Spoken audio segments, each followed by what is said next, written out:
दोस्तों इमेजिन कीजिए, कंपनी ने सिक्योरिटीज अलॉट की और कुछ ही टाइम बाद वही सिक्योरिटीज पब्लिक को ऑफर फॉर सेल के थ्रू बेच दी गई।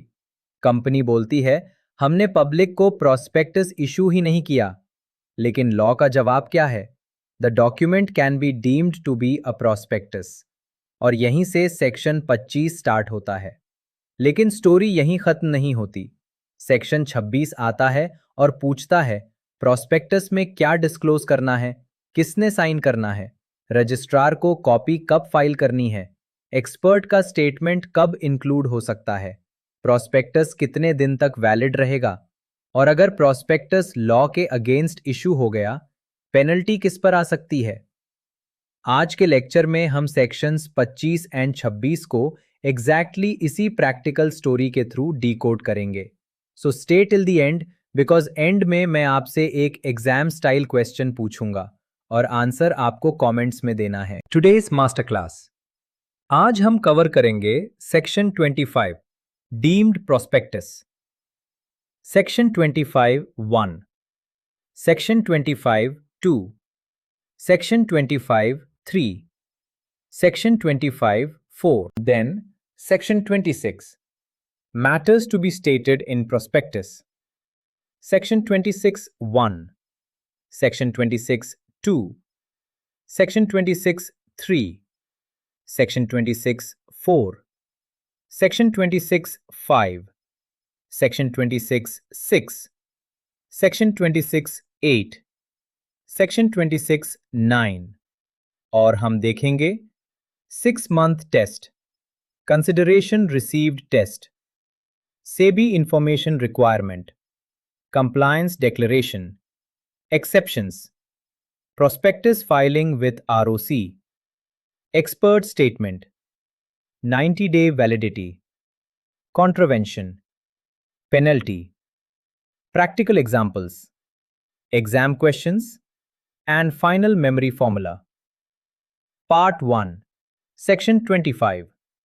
Document containing offer of securities for sale to be deemed prospectus.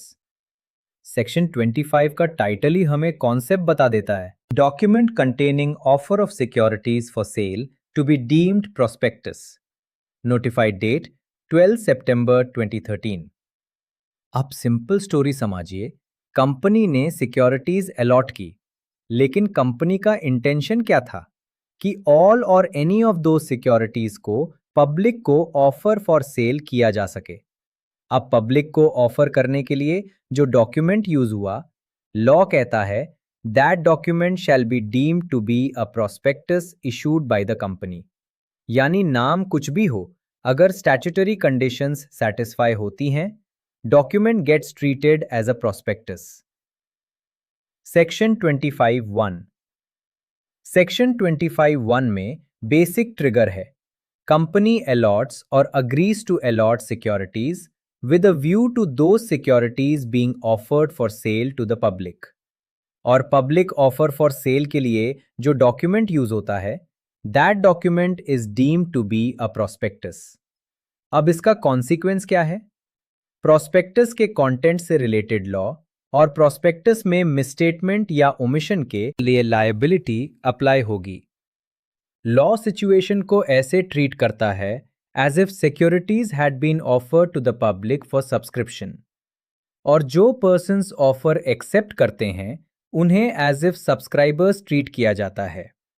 लेकिन एक important protection भी है। ऑफर करने वाले persons की liability misstatement के रिस्पेक्ट में prejudice नहीं होती। Practical example. Let's take a simple example. ABC Limited ने securities allot की। अलॉटमेंट के टाइम इंटेंशन था कि सिक्योरिटीज पब्लिक को ऑफर फॉर सेल के थ्रू अवेलेबल कराई जाएंगी। अब एक डॉक्यूमेंट प्रिपेयर किया गया। इस डॉक्यूमेंट के थ्रू पब्लिक को सिक्योरिटीज ऑफर की गई। कंपनी बोलती है ये प्रोस्पेक्टस नहीं है। Can the company simply escape prospectus related requirements? Section 25 says no. If the statutory conditions are satisfied, the document is treated as a prospectus. That is the real purpose of Section 25. Section 25 2. How do we know the allotment was made with a view to public sale? अब एक interesting question. Company बोलती है, are securities were not allotted with a view to public sale. Law के पास इसका answer है, unless contrary is proved, certain circumstances become evidence of such intention. There are two important tests. Test 1. 6-month test. If an offer of the securities or any of them for sale to the public was made within 6 months after the allotment or agreement to allot, then this becomes evidence that the allotment was made with a view to the securities being offered for sale to the public. Memory. Allotment to public sale within 6 months. Potential Section 25 trigger. Test 2. Consideration not fully received. Second situation. At the date when the public offer was made, the whole consideration to be received by the company in respect of the securities had not been received. Again, this becomes evidence that the allotment was made with a view to public sale. So Section 25(2) को याद रखिए, 6 months plus consideration not fully received. Practical story. Imagine, company allots securities. Only 4 months later, public को offer for sale कर दिया. Company says, coincidence. Law says, no. The timing itself becomes evidence unless contrary is proved. Now another situation. Company ने securities allot की, लेकिन company को full consideration receive ही नहीं हुआ और पब्लिक सेल ऑफर आ गया. Again, Section 25(2) becomes relevant. This is why timing and consideration matter. Section 25(3). What extra information is required? Now we move to Section 25(3). Section 26 provisions, as applied by Section 25, have certain modifications. First modification. Prospectus को additional information state करनी होगी. First additional disclosure. The net amount of consideration received or to be received by the company in respect of the securities to which the offer relates. Simple language. Company ने securities के against कितना consideration receive किया या receive होना है. That information must be covered. Second additional disclosure. The prospectus must state the time and place at which the contract under which the securities have been or are to be allotted may be inspected. So investor को सिर्फ securities की information नहीं, underlying allotment contract inspect करने का information भी relevant है. Section 25(3)(2). A. Another modification. The persons making the offer are treated for this purpose as persons named in a prospectus as directors of a company. This is important because Section 25 is creating a legal bridge. A document which may otherwise be called an offer for sale document gets prospectus treatment. Section 25(4). Who signs the document? Now imagine offer करने वाला person itself is a company or a firm. Who can sign? If the offerer is a company, 2 directors of the company can sign on behalf of the company. If the offerer is a firm, not less than 1/2 of the partners can sign. So memory, company, 2 directors, firm, at least half of partners. Section 25. Quick recap. Before moving to Section 26, let's lock Section 25. Section 25 means offer for sale document to deemed prospectus. Section 25(2). 6 months or full consideration not received. Section 25(3). Additional disclosures. Net consideration. Contract inspection details. Section 25(4). Company, 2 directors. firm, not less than half the partners. Now the story changes. Section 25 tells us when an offer for sale document becomes a deemed prospectus. Now Section 26 asks, if it is a prospectus, what must it contain? Welcome to Section 26, Matters to be stated in prospectus. Notified date 1st April 2014. Section 26(1). Every prospectus issued by or on behalf of a public company, whether relating to its formation or subsequently, must satisfy the requirements of Section 26, and the prospectus must be dated and signed. But there is a major modern disclosure point.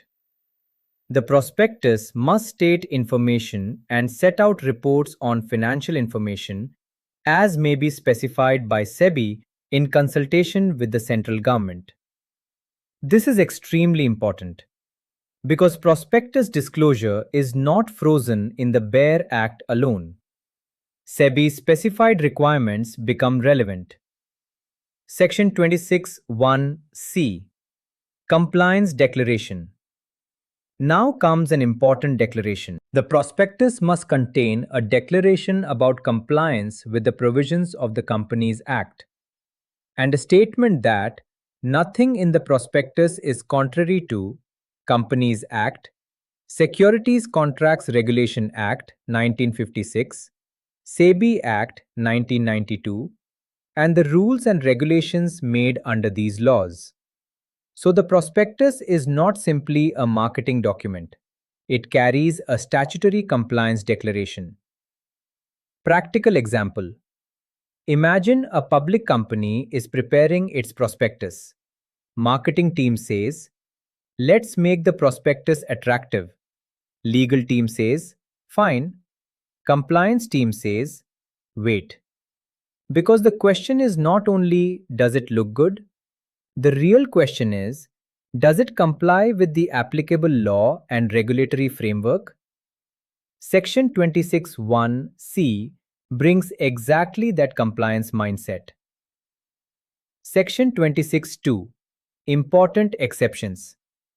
Now, every rule has exceptions. Section 26(2) provides situations where Section 26(1) does not apply. First, issue to existing members or debenture holders of a company, of prospectus or application form relating to shares or debentures, including the situation where the applicant may have a right to renounce in favor of another person under Section 62(1)(a)(2). Second, prospectus or application form relating to shares or debentures which are in all respects uniform with securities previously issued and currently dealt in or quoted on a recognized stock exchange. So remember, existing members/debenture holders and uniform securities already dealt in or quoted. These are the two key situations specified in your material. Section 26(3). Subject to Section 26(2), Section 26(1) applies to prospectus or form of application, whether issued at the formation of the company or subsequently. So the exception in 26(2) has to be considered first. Explanation. Date of prospectus. Now comes a small line, but very important for exams. The explanation says, the date indicated in the prospectus shall be deemed to be the date of its publication. So if the question asks, what is the deemed publication date? Answer, the date indicated in the prospectus. Don't overcomplicate it. Section 26(4). ROC filing. Now we come to one of the most important compliance steps. Can a prospectus simply be issued? No. Before or on the date of its publication, a copy must have been delivered to the registrar for filing, and the copy must be signed by every person named as a director or proposed director or by his duly authorized attorney. So remember, prospectus signed copy to ROC for filing on or before publication. This is a critical compliance checkpoint. Practical story. Imagine the prospectus is ready, printing is ready, investors are waiting, website upload is ready, but ROC filing requirement has not been completed. Can the company simply publish first and file later? Section 26(4) makes the timing requirement critical. That is why the company secretary must maintain a publication checklist. Section 26(5) Expert Statement. Now imagine the prospectus contains a statement made by an expert. For example, a technical report, a valuation-related statement, a specialized professional opinion. Can the company simply include anyone's statement? No. The expert must satisfy the conditions specified in the section. The expert must not be and must not have been engaged or interested in the formation, promotion, or management of the company. And the expert must have given written consent to the issue of the prospectus. And importantly, that consent must not have been withdrawn before delivery of the prospectus copy to the registrar for filing.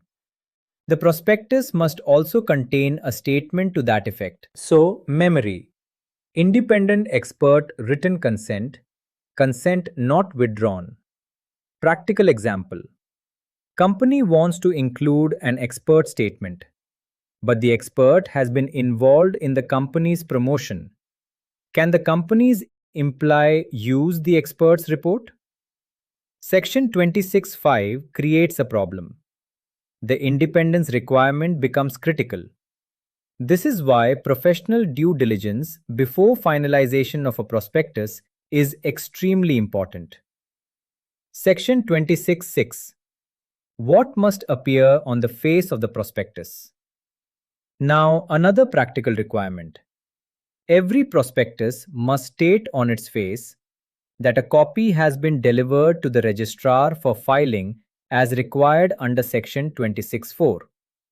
And it must specify the documents required by Section 26 to be attached or refer to statements in the prospectus specifying those documents. So, investor-facing disclosure itself tells you ROC filing has occurred.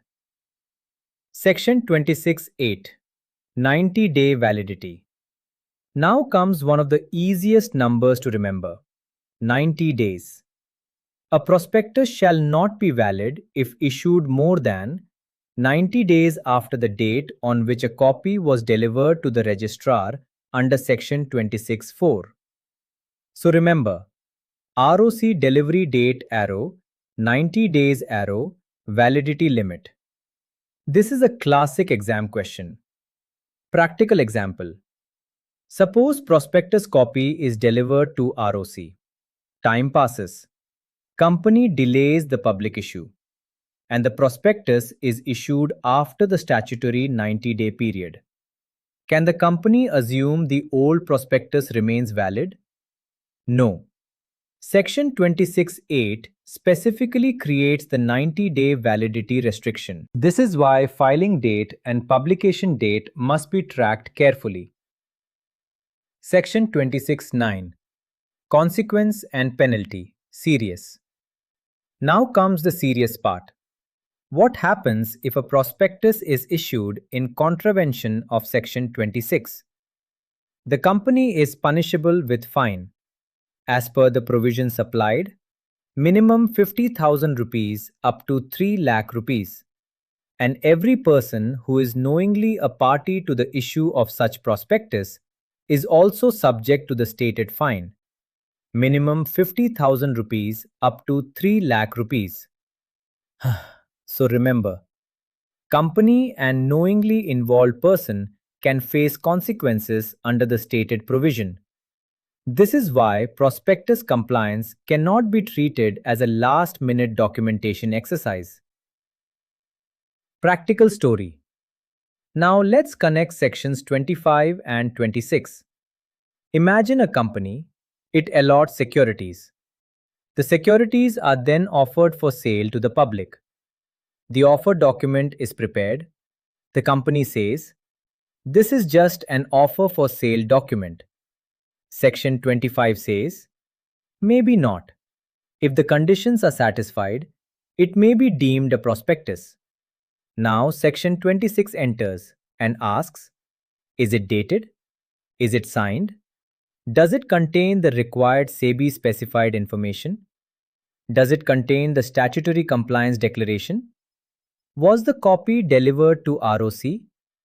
Were required directors or proposed directors properly signed? Is an expert statement included?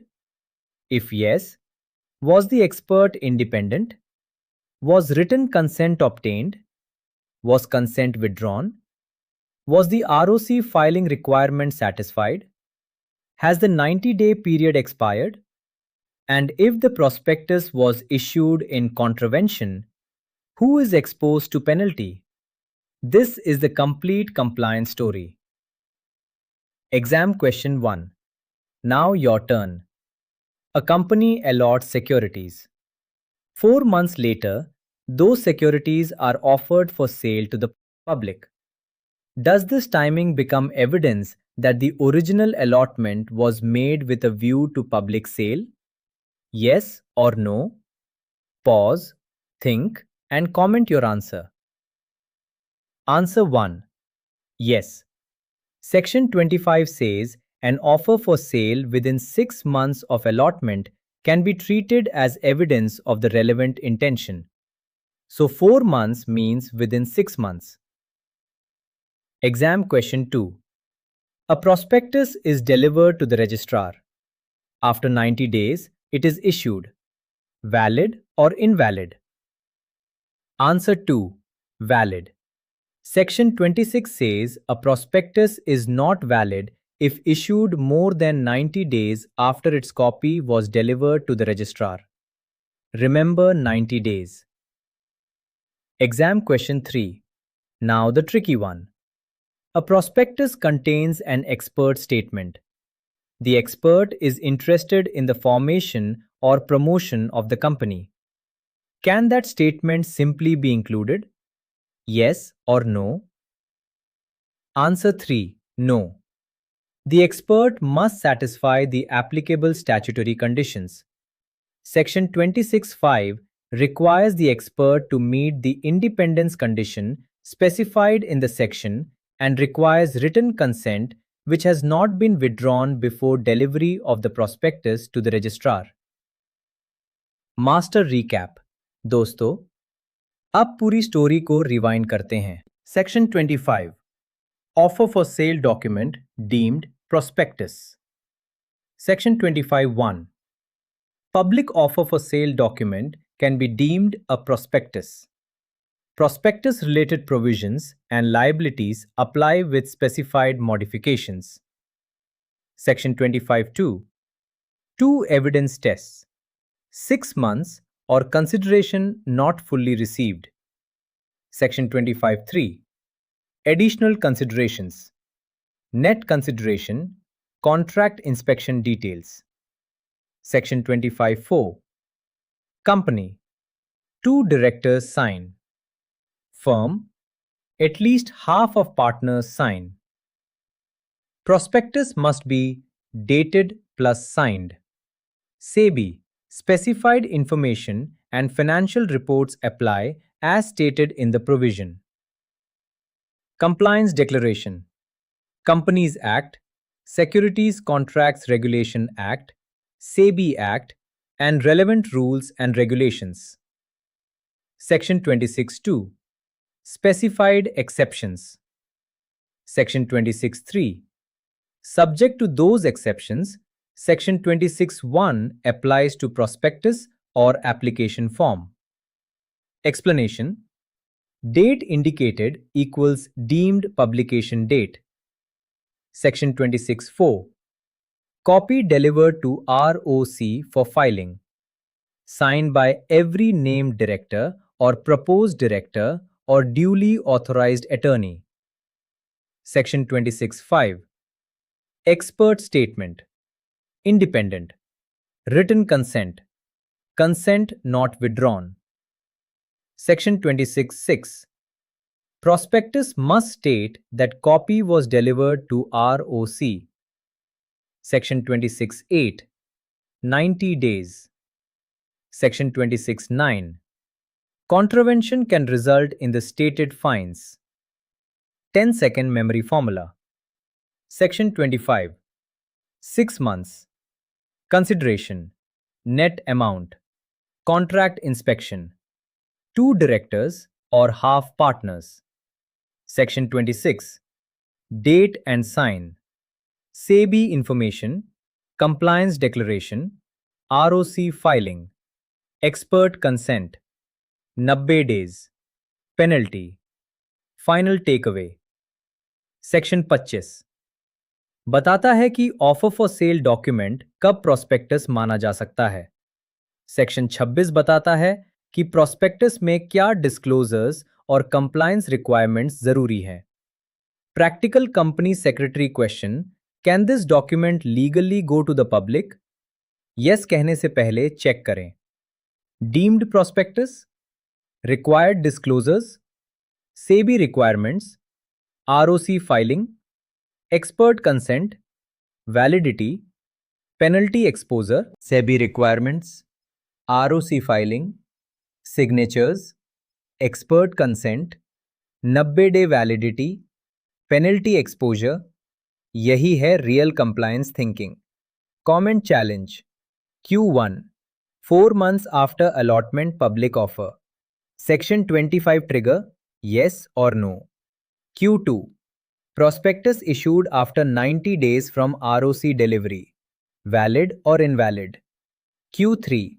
Interested expert statement. Allowed or not allowed? देखते हैं कितने लोगों के 3 out of 3 correct आते हैं। अगर आप companies act 2013 को सिर्फ रटना नहीं, समझना चाहते हैं, तो मास्टर क्लास सीरीज को फॉलो कीजिए। हर लेक्चर में section, sub section, proviso, rule, amendment, practical example, consequence, penalty और एग्जाम क्वेश्चन को कनेक्ट करेंगे। नेक्स्ट मास्टर क्लास लेक्चर में मिलते हैं।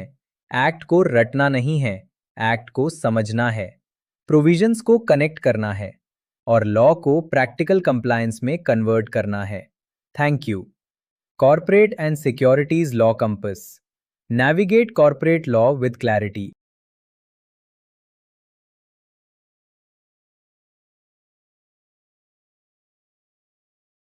Welcome to Corporate and Securities Law Compass.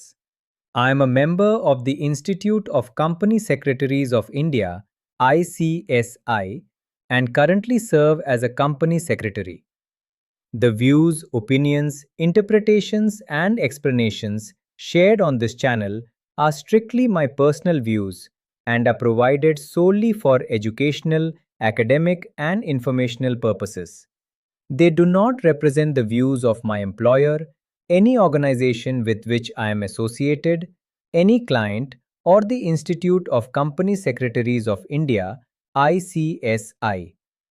The content is based on publicly available laws, rules, regulations, judicial pronouncements, and regulatory materials, or on hypothetical examples prepared for educational purposes. No confidential, proprietary, or unpublished information is used or disclosed. This channel does not provide legal, tax, financial, accounting, investment, or other professional advice. Viewers should consult qualified professionals before making any legal, business, or investment decisions. While every reasonable effort has been made to ensure accuracy, laws and regulations are subject to change. Accordingly, neither I nor this channel accepts any liability for any loss or consequences arising from reliance on the information presented. All trademarks, company names, and logos belong to their respective owners and are used only for educational, commentary, and informational purposes. Copyright Corporate and Securities Law Compass. Navigating law with clarity. All rights reserved.